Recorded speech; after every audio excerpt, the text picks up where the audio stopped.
যাকাত এবং সুদের মধ্যে পার্থক্য কি?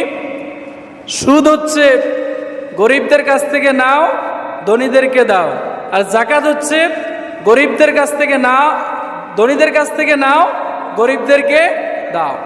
যাকাত ভিত্তিক অর্থ ব্যবস্থা চালু হলে সমাজের মধ্যে কোনো গরিব মানুষ খুঁজে পাওয়া যাবে, সবাই সমানভাবে জীবন যাপন করবে, কেউ গাছতলায় কেউ 10 তলায় এমন হবে না।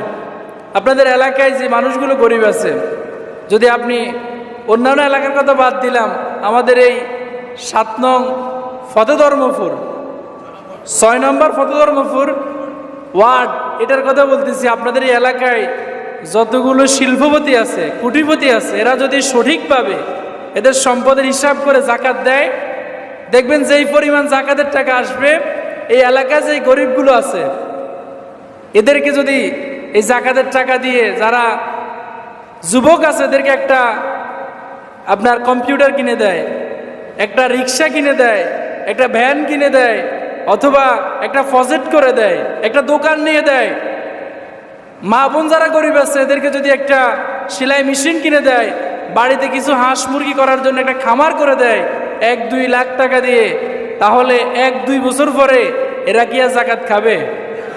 দেখবেন 1 বছর পরে এরা নিজেরাই যাকাত দিতে পারবে। সুবহানাল্লাহ বলে। কিন্তু আমরা তো সেটা করি না। আমরা কি করি?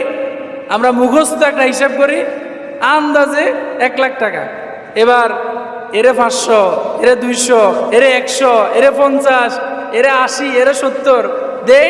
ওই ফকির ফকিরে থাকে, গরিব গরিবে থাকে, বড় লোকের যাকাত আদায় হয় না, আছে না নাই?